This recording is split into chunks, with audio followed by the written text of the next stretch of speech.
Voila. Well, good afternoon, everybody, and welcome again to our weekly podcast. For those of you who are listening in for the first time, my name is Anna. I'm Jax. And welcome to Under Our Umbrella. Yes. Yeah. The weather is, for those of you who are not in Canterbury, is, I would say, easy 25, 28 degrees I just today. think it's mad. It's mad. I know, it's just I can't even crazy. get any sleep. I know, it is so hot in this office, guys. That's because you're in here. That's why. Damn, she's hot. It is so hot. For those of you, oh my goodness, we're melting in here. Yeah. But that's our dedication to fighting stigma.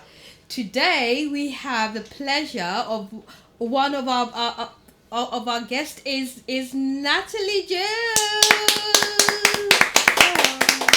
Natalie Jones is the deputy manager here at the Canterbury Umbrella Centre, and one of her new babies that she has actually worked so hard to launch is the Social Health Kitchen. So, Natalie, hello. Hello. Well, tell us a bit more about the Social Health Kitchen. How did it come about? And just tell us all about it. Why Social Health Kitchen? So the Social Health Kitchen came about as we've got a fantastic kitchen within the centre. So we wanted to utilise that area and open the centre up to the public. And a way of doing that, where everyone can mix with members and the members of the public, was to open up the kitchen as a commercial kitchen. And there was born the Social Health Kitchen. The idea of the Social Health Kitchen is to provide an upskilling environment for our members that want to volunteer with us, as well as providing a space for members of the public to come in and to get further knowledge and understanding around mental health and help us in our campaign to help fight stigma, as well as creating a funding stream to help us try and be a little bit more independent, because as some of you may be aware, we have had a massive funding cut. So it's to help us to try and be as independent as we possibly can. Yeah. Let's talk about the food. Yeah. Shall we talk about the food? Yeah, let's talk about the food. You know how amazing is the food. Well, for like value for money, it's insane. Yeah. You wouldn't get, like, for a price like that, was it £4.50 for lunch? Yeah. For a proper meal, you wouldn't get that anywhere else. Yeah. Is it £4.50 or £3.50? It's £3.50 for a main meal. That's for our members. It is £4.50, as Jack said, for non-members. Now, the reason there is a different price is because we want to make sure that the centre is still available to the people that use us on a daily basis. Yeah. So we wanted to make sure that they weren't alienated, and any people that do come here for support are not alienated in any way as part of us commercialising our kitchen. But if you do want to become a member, there is a small charge for you to become a member, and that opens you up to be able to use all of the activities within the centre. It will open you up to be a Friends of the Umbrella Centre, where we'll be having events at least twice a year that will just be for you to help us say thank you for the support that you provide the centre. Yeah. Well, Natalie, how important do you think food is in terms of, like, helping you with your mental health? Oh God, it's huge. So generally with mental health, having a healthy well-being on its own is a positive thing. And let's face it, when we're not in a good place mentally, one of the first things that slips is our personal cares. So you're not eating properly, you're not drinking properly.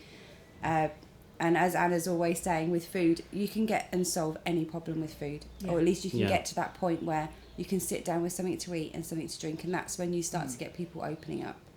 That's when you get people talking. That's when you get people socialising together that wouldn't normally socialise together. Yeah. So I think that plays a huge part. It's the oldest trick in the book, I think, for mums and those mums to be. It's the oldest trick in the book, is that when you want people to open up or to discuss, just put food on the table. Because we all know when we eat food, makes you feel nice and warm and fuzzy. Yeah. You start feeling relaxed, and before you realise it, you know, you're opening up and you're talking about things or maybe issues, you know, that have been bugging you. You know. So what has been the response with the general public about coming to the centre? I think we're still getting our name out there. We've been the very early days, but the response we've had so far from people coming in, particularly from that aren't from Canterbury, is a general shock that we are still a community hub for mental health. And once people read that and realise that that's what we are, there is a genuine shock, which is the instant fighting of stigma, because it's not the expectation that they thought. They're sat with people that have got mental health and they didn't even realise it. So that has been brilliant, but it's also been fantastic for a lot of our members because they haven't had the best experience with the public when it comes to their mental health. and it gives everybody an opportunity to realise that, okay, mental health isn't what I thought it was. So that side of it, we're fighting stigma. Yeah. But on the other side of it, our members are realising that not everybody will judge you. Yeah. People will see you within the community. Yeah. And realise that, okay, that's a normalised behaviour if you have mental health. Yeah. And Yeah. that's what it's all about. It's about creating a I hate that word, but a normal environment. Exactly. It's opening, and again, at the centre, as we've spoken in our previous podcast, is we're all about fighting a mental health stigma and putting it out there, because it's 2019. Enough is enough. Come Yeah, on, guys. yeah. You need to come. Come to the centre, and I reassure you that your mindset or your perception around mental health will definitely change. Yeah. Going back to the topic of food, Jack, because I know you have actually sampled a lot of I have done, Rob's chefs. We have an amazing chef called Rob. So, what's your favorite dish that you've The favourite Robert dish I makes? go for? Yeah, Do you know what? I love the fish and chips that they have. Yeah. I love that. Like, they do it on a Friday, don't they? Yeah. Fish and chip Friday. You can't Yeah. beat it. Yeah. Can't beat it. Yeah. And then, obviously, the good thing about your food is that it always comes with, like, vegetables with it as well. Yeah. Because that's so important to get your nutrients. It's Yeah. so important, And especially, like, a place like this is fantastic because if you're struggling with your mental health, you get some good, fresh food. yes, And it brings up your mood a tiny bit. If you're Yeah. feeling a bit low, Yeah. getting yourself like a nice lunch. Not only are you getting the nutrients you need, but also just like tasting something that's nice really picks your mood up. Yeah. Big time. Yeah. Food is so important. Yeah. Healthy body, healthy mind. That's what it's all about. The brain is a organ as well, and the best way to look after it is to feed it, nurture it, and respect your body and stuff. And the food here is fantastic. I keep pushing it. It's bloody amazing. and again, Natalie, if you could explain a little bit more, because as we're all aware, our funding has been cut by 75%. Fact. So we're getting 25% of what we were getting, and would how are you, is the social health kitchen managing to run? Are you getting that support from Canterbury? So we're not getting any direct support in regards to funding for the kitchen. So what we're doing at the moment is, as you've already said, Robert, our chef, is fantastic. He can make a masterpiece out of anything. Yeah. And what a lot of people are surprised to know is when they come into us is that everything is made freshly every single day. Yeah. Sandwiches are made freshly. Absolutely everything that comes out of our kitchen is done there and then. What we've just signed up to is a company called Fair Share Warehouse. The Fair Share Warehouse has the surplus supply from all of the local supermarkets. So when they overorder on certain key products, it goes to the warehouse and then it's brought over to charities at a reduced rate. So we're managing to get products that we would never normally be able to afford at a massive reduced rate, which is then opening up the menu even more. It's providing more, like you say, fresh fruit, fresh vegetables. So that keeps our costs down in that aspect. We are fully supported as well by bookers who provide us with our monthly large supply of things that we don't get through Fair Share. They also provide us with donations whenever it's available. We have a huge amount of support from Marks and Spencer's as well as Lidl's. And that's really how we're running the kitchen at the moment, which is what makes Robert so fantastic at what he does, because he doesn't know on a Monday what he's going to have in the fridge or freezer, and yet he can still manage to make fantastically nutritional food. We do have a base menu. That's a lot of things that people ask us. So every day what is always available is jacket potato with your choice of filling, a variety of freshly made on the day sandwiches, and we also have omelettes. It's the hot food that changes from day to day, and we are in the process of making sure that's up to date on the website, so that if you do want to come down, you know in advance what you're going to be getting. What would you say to like a member of the public that's thinking about coming to Umbrella and just like having a lunch or a chat?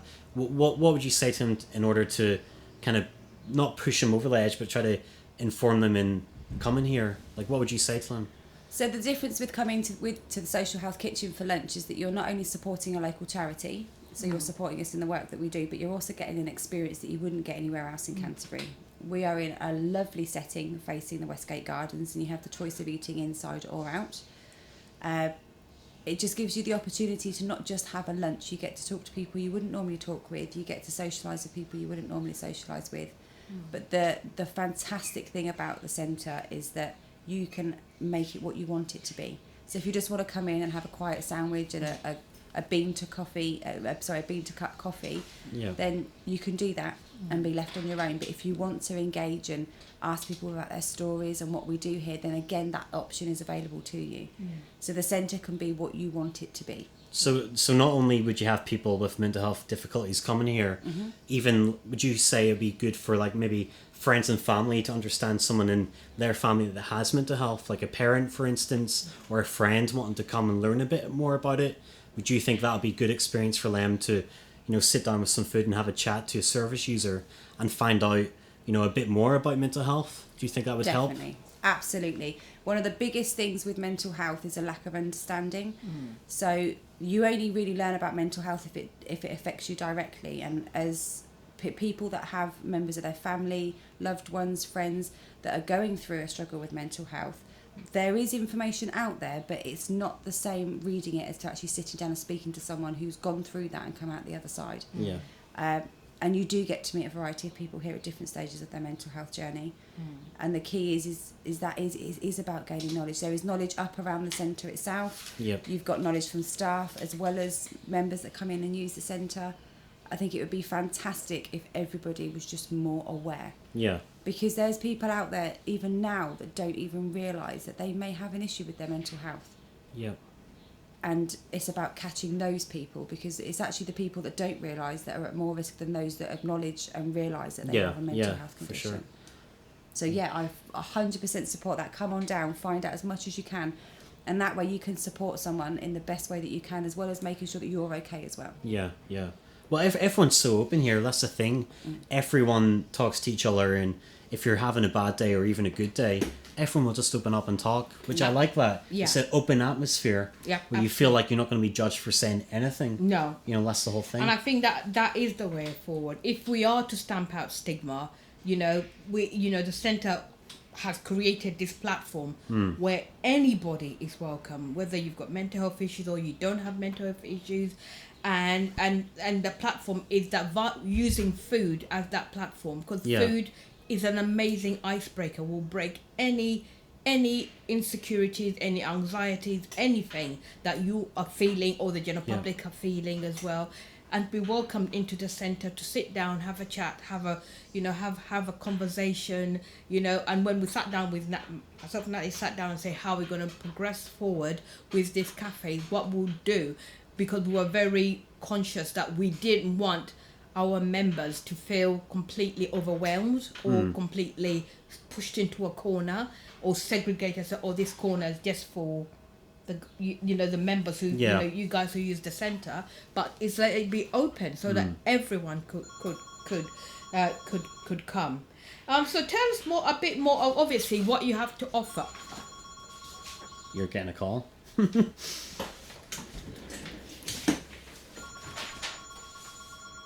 Sorry, guys. We apologise for any inconvenience this may have caused during the podcast. It's all right. I've forgotten I've switched that off. As you can hear, the phone never stops. Yeah, just as the phone was going, they're so busy in here, like on the. I was just wondering. I had a question in my head. Would be, and this is like for you and Anna, Natalie. I was wondering, what is your vision and future for the umbrella? Like, what can you envision? Like, obviously, where we are now, I want to think like 5 years down the line. Where do you see the centre being? Oh God, I'll let Anna start because I get so excited. Go for it. I see it in the vision. How I see it, and I'm sure Natalie will agree with, is that obviously first and foremost that we are pioneering and revolutionising the mindset of people, the general public, around all things mental health. That's the centre, that's the hub that we are trying to create. When people come here, you'll be educated, you will learn, you have opportunities, whether you've got mental health or you don't have mental health, that, so that when we walk in, we all come in as one race, that is the human race. The difference is you have a condition that you have that is part of you. Do you know what I mean? And obviously, let's go move forward, and hopefully this model, this approach will probably be adapted and developed as we go along. Oh yeah, definitely. Would you agree, I Natalie? second that 100%. It's about making people more aware. Yeah. And it is about educating people. It is about creating more knowledge around mental health. Yeah. So that people don't have to hide that label that they're given. It shouldn't be a label that we have to tuck in anymore. Yeah. It should be a label where you can stand there and go, I have mental health. I have a mental health condition. Yeah. But I'm okay. Yeah. But at the same time, to be okay, to turn around and say, do you know, I'm not okay today. But again, that's okay. Yeah. So it's all about going forward and creating a platform where we can educate people. We can make sure people are getting the support that they need. Yeah. And we can be building confidences and getting people to the point where they are going into employment and they're keeping employment. Exactly. About making sure that people walk in on day one of their journey and then come back to us a couple of years later at the very end of their journey and go, do you know, I'm okay. Yeah. I've got Exactly. And it's about building bridges as well. Let's build that bridge. Yeah. Come on, let's build that bridge. You know, let that bridge between people with mental health and the community. We need to start small. We need to start here Yeah, for sure. before we can spill out anywhere else. But it has to start here. We have to be those prime examples that, okay, you're saying that, okay, you've created this platform. Are you actually practicing what you preach? Now, you guys come here, you know that, you know, what we practice is what we preach. And just moving it forward and creating more and more platforms for everyone to know, both the general public and people with mental health. Hopefully, I won't be saying general public, people with mental health. I want it to probably be all of us together. Let's fight that stigma. Yeah, definitely. And from a social health kitchen perspective, I would love for the kitchen to be busy enough that we can provide, we've got a work placement programme starting very soon, which will be a 6-week knowledge-based programme to give people the skills that they need to then go into a workplace, maybe as a kitchen porter or front of house. Yeah. So it would be lovely in 5 years' time to be able to be running a fully fledged accredited course, to have the kitchen running to a point where we are sustainable on our own and we don't have to spend so much of our time trying to seek out funding. I think that's what people need to know is like this place is a non-profit organisation, isn't it? And that's what people need to realise is by coming to Umbrella Centre, you're actually supporting this kind of local charity that is so important. Yes. Like I've talked to someone from the newspaper before and even had the slogan, you know, this place saved my life, because it has. You know, it really has saved my life. Yeah. If Umbrella Centre didn't exist, God knows where I'd be. Like, honestly speaking, God knows where I'd be. Yeah. You know?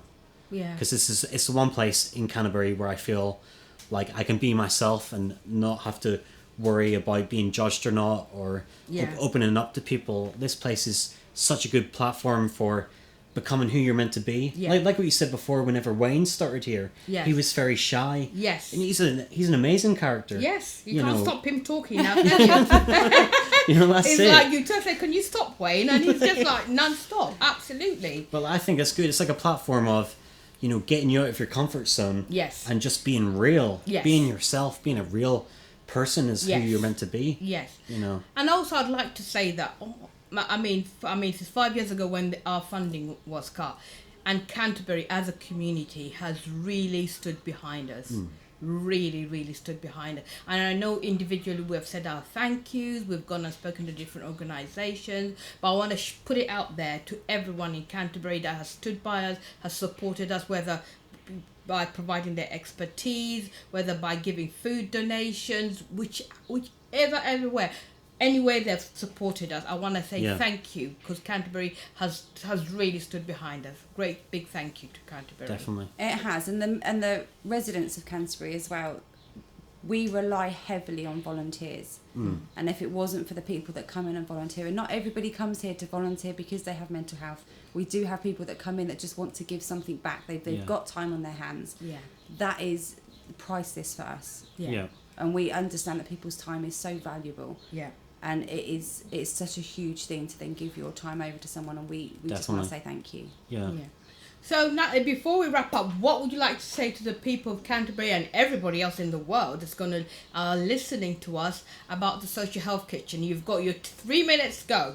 So the Social Health Kitchen is open from 8 till 4, Monday to Friday. We offer breakfast from 8 to 11 at a bargain price of £5, and we can adapt that either way, however you like, so you just need to let us know. Lunch normally starts from about 12 o'clock, goes on till 2 o'clock.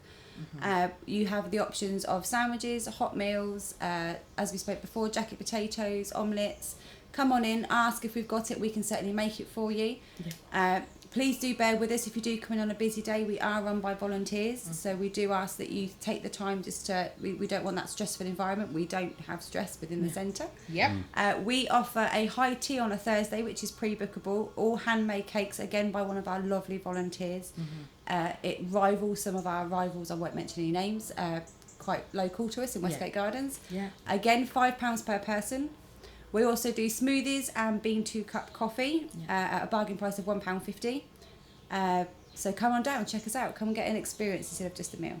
So you heard it here. That's it, yeah. It's all about come on down to the Canterbury Umbrella Centre, to our Social Health Kitchen. It will be an amazing experience. I guarantee you that you will leave the cafe a changed person. Definitely. So what's our word for today? Be the change. Be the change. Be the change. Yeah, that's the new one. Let's build that bridge. Yeah, that's it. Yeah? Just paint those walls. Paint Like those we said, and let's build those bridges. build the bridges. I like that. Yeah. See you next time. What was that? Kids eat free, did I hear? What's this? You did. So for running through the whole of August, we have a promotion. So obviously we're where the kids are at home. And as a mum of 3 myself, I know that my food bill rockets in August. So come on down and kids eat free. So mum and dad can have something nice to eat and the kids get to eat for free. Yay!